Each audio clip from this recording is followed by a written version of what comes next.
जय हिंद मेरे प्यारे देशवासियों, स्वागत है आपका हमारे यूट्यूब चैनल पर। आज हम लोग देखेंगे एसएससी जीडी 2023 के आने वाले शिफ्टों के लिए अति महत्वपूर्ण प्रश्नोत्तर। यह वीडियो आपके लिए रामबाण साबित होगा। तो चलिए शुरू करते हैं। आज का पहला प्रश्न है कि मिन्स्क किस देश की राजधानी है। आप इसे बनाने का प्रयास कीजिए और कमेंट में बताएंगे कि आपके कितने सही उत्तर हो रहे हैं। तो इसका सही उत्तर क्या हो जाएगा? B, Belarus. बेलारूस की राजधानी मिन्स्क है। रूस की राजधानी मॉस्को है। यूक्रेन की राजधानी कीव और बरमुडा की राजधानी हैमिल्टन है। अगला प्रश्न देखते हैं। निम्न में से कौन सा देश एक लैंडलॉक कंट्री है? लैंडलॉक कंट्री यानी वह देश उसकी देश की सीमा किसी समुद्र सीमा नहीं होगी, चारों तरफ से देशों से घिरा होगा। तो बताइए। तो पाकिस्तान में भी समुंदर है, भारत में भी समुंदर है, श्रीलंका में तो है ही। तो कौन सा हो जाएगा? अफगानिस्तान हो जाएगा सही आंसर। अफगानिस्तान जो है एक लैंडलॉक कंट्री है। भारत के साथ सबसे कम सीमावर्ती इलाके वाला देश अफगानिस्तान है। अफगानिस्तान की सीमा केवल लद्दाख को स्पर्श करती है। भारत तथा अफगानिस्तान के बीच 1896 में डूरंड रेखा खींची गई थी। क्वेश्चन पूछता है कि भारत और अफगानिस्तान के बीच कौन सी रेखा है या डूरंड रेखा किन दो देशों के बीच है? तो सही आंसर हो जाएगा भारत और अफगानिस्तान के बीच। अगला प्रश्न देखते हैं कि अंतर्राष्ट्रीय क्रिकेट में 100 वनडे मैच खेलने का रिकॉर्ड किस एकमात्र टीम के नाम है? तो इसका सही उत्तर हो जाएगा ए, भारत। भारतीय क्रिकेट टीम ने अपना 1000वां वनडे मैच गुजरात के नरेंद्र मोदी स्टेडियम में वेस्ट इंडीज के खिलाफ खेला है। अगला प्रश्न देखते हैं। वर्ष 2021 के लिए साहित्य का नोबेल पुरस्कार किस साहित्यकार को मिला है? तो सही आंसर हो जाएगा अब्दुल रज़ाक गुनराह। अगला प्रश्न देखिए कि किस राज्य की दूसरी राजभाषा अंग्रेजी है? सही आंसर हो जाएगा मणिपुर। नागालैंड का प्रथम राजभाषा ही अंग्रेजी है। हिमाचल प्रदेश तो हिंदी है राजभाषा। मणिपुर हो जाएगा आपका सही आंसर। अगला प्रश्न देखते हैं कि अरुणाचल प्रदेश के वर्तमान मुख्यमंत्री कौन है? तो सही उत्तर हो जाएगा प्रेमा खांडू। हेमंत बिस्व शर्मा कहाँ का है? हेमंत बिस्व शर्मा है असम का। भूपेश बघेल छत्तीसगढ़। भूपेश बघेल है छत्तीसगढ़ का। और अरविंद केजरीवाल है दिल्ली के। चलिए अगला प्रश्न देखते हैं कि यात्री इब्न बतूता कहाँ से आया था? तो सही आंसर हो जाएगा मोरक्को। मोरक्को निवासी इब्न बतूता 1333 ईस्वी में मोहम्मद बिन तुगलक, इसको भी याद रखना है, मोहम्मद बिन तुगलक के शासनकाल में भारत आया था। 1342 ईस्वी में मोहम्मद बिन तुगलक ने इसे अपना राजदूत बनाकर चीन भेजा था। स्वदेश लौटने पर इसने रहेला नामक ग्रंथ अपनी यात्रा से लिखा था। तो आपको ये भी याद रखना है, रहेला नामक पुस्तक किसने लिखा था? तो इब्न बतूता ने। और कहाँ का निवासी था? मोरक्को का। चलिए अगला प्रश्न देखते हैं। बताइए दिल्ली का लाल किला और जामा मस्जिद के शासन की वास्तुकला की विशाल उपलब्धियां हैं। यानी लाल किला और जामा मस्जिद किसने बनाया है? आसान क्वेश्चन है, आशा करता हूँ सबको पता होगा। सही आंसर हो जाएगा शाहजहां।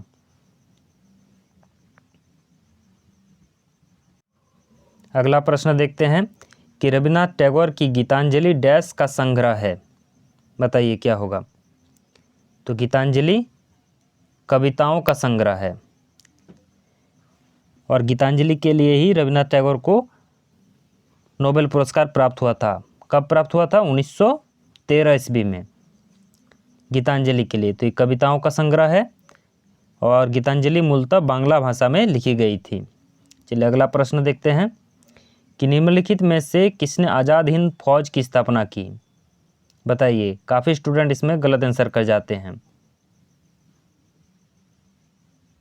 तो इसका सही आंसर हो जाएगा सुभाष चंद्र बोस। सुभाष चंद्र बोस को आज़ाद हिंद फौज का मुख्य सेनापति बनाया गया था 1943 में। चलिए अगला प्रश्न देखते हैं।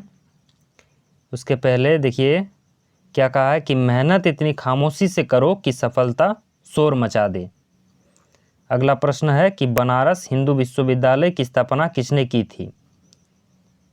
इसमें थोड़ा प्रिंट मिस्टेक है। पहला ऑप्शन है सुकुमार सेन, दूसरा है मदन मोहन मालवीय, तीसरा है डॉक्टर राजेंद्र प्रसाद और चौथा ऑप्शन है मोतीलाल नेहरू। तो सही आंसर हो जाएगा मदन मोहन मालवीय। कब किए थे? 1916 ईस्वी में बनारस हिंदू विश्वविद्यालय की स्थापना की। चलिए अगला प्रश्न देखते हैं। क्या इसमें किसमें से किस नदी के किनारे प्रसिद्ध सांस्कृतिक स्थल रानी की वाव स्थित है? बताइए। इसका सही आंसर हो जाएगा सरस्वती नदी। सरस्वती नदी के किनारे प्रसिद्ध सांस्कृतिक स्थल रानी का वाव स्थित है। यह गुजरात में स्थित है। किस स्टेट में है? गुजरात में। आप कमेंट करके बताइए कि रानी की वाव किस नोट के पीछे छपा हुआ है। और 2014 में यूनेस्को द्वारा रानी की वाव को विश्व विरासत स्थल में शामिल किया गया था। अगला प्रश्न देखते हैं। सदाबहार किस्म के वन कहाँ पाए जाते हैं? तो सही आंसर हो जाएगा भूमध्य रेखा क्षेत्र। अगला प्रश्न देखते हैं कि वायुमंडल में प्रायः गर्मी कहाँ से आती है? तो इसका सही आंसर हो जाएगा विकिरण से। जब बादल होता है तो ज़्यादा गर्मी लगती है। क्यों? विकिरण के कारण। वायुमंडल पार्थिव विकिरण द्वारा अप्रत्यक्ष रूप से गर्म होता है। अगला प्रश्न देखते हैं कि साइलेंट वैली स्थित है।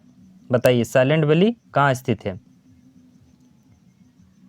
तो इसका सही आंसर हो जाएगा केरल में। साइलेंट वैली कहाँ स्थित है? केरल में। कई बार पूछता है, हिंदी में दे देता है शांत घाटी कहाँ स्थित है। तो साइलेंट वैली किस लिए जाना जाता है ना? अपनी जैव विविधता के लिए प्रसिद्ध है। अगला प्रश्न देखते हैं। मुल्लाई पेरियार बांध का झगड़ा किन राज्यों से संबंधित है?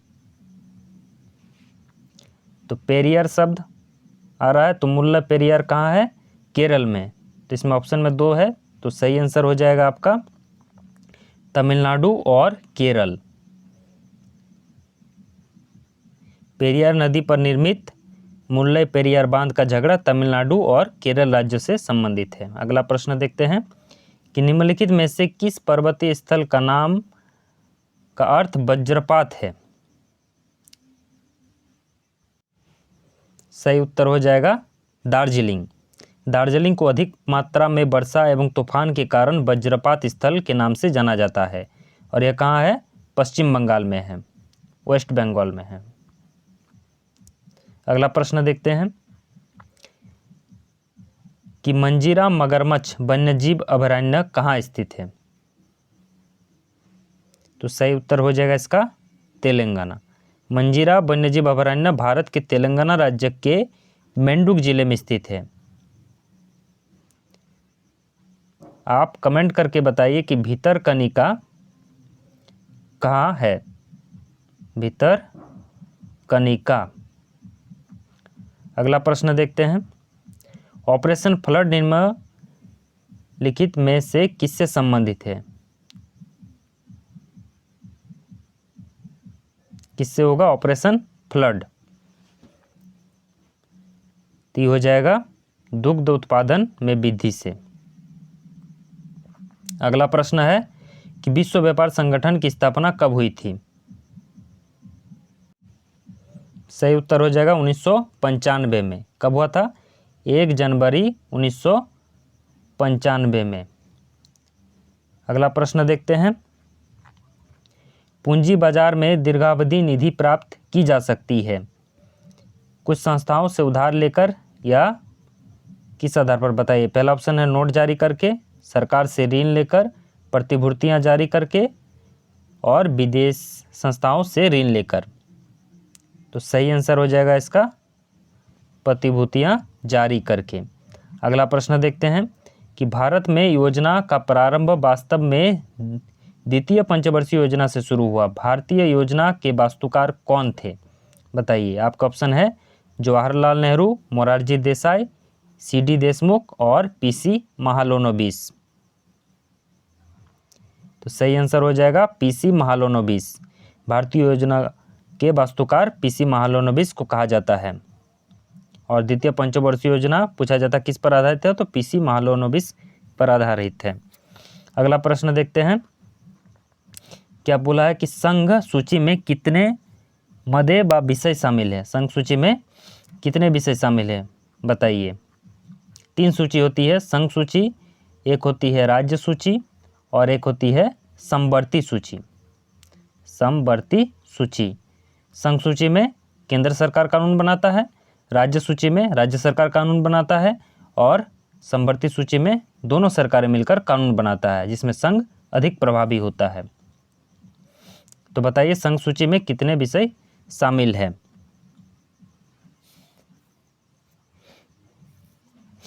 तो इस ऑप्शन के अकॉर्डिंग 97 होगा और अभी वर्तमान में 100 हो चुका है संघ सूची में विषय। राज्य सूची में है 61 विषय और समवर्ती सूची में अभी 52 विषय, मूलतः है 47। मूलतः 47 विषय थे समवर्ती सूची में। तो इसको आप याद रखिएगा। संघ सूची में 97, राज्य सूची में आपके थे 61 और इसमें 47। ई 97 से बढ़कर हो गया है 100, ई 61 से बढ़कर हो गया है 66 और 66 से घरकट 61 हुआ है और ई 47 था, ई 52 हो गया है। अगला प्रश्न देखिए। निम्नलिखित में से कौन भारत के संसद के दोनों सदनों में से किसी का भी सदस्य नहीं होता? भारत के प्रधानमंत्री, भारत के वित्त मंत्री, भारत के राष्ट्रपति। बताइए। आपका ऑप्शन है केवल 1, केवल 2, केवल 3, 2 व 3 दोनों।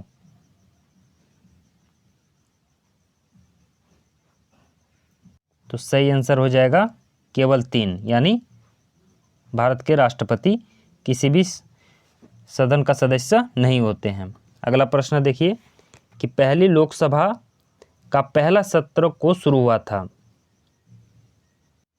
तो इसका सही आंसर हो जाएगा 13 मई 1952 को। पहली लोकसभा का पहला सत्र 13 मई 1952 को शुरू हुआ था और लोकसभा के प्रथम अध्यक्ष कौन थे? जी.बी. मावलंकर। इसको भी याद रखिएगा, पहला थे जी.बी. मावलंकर।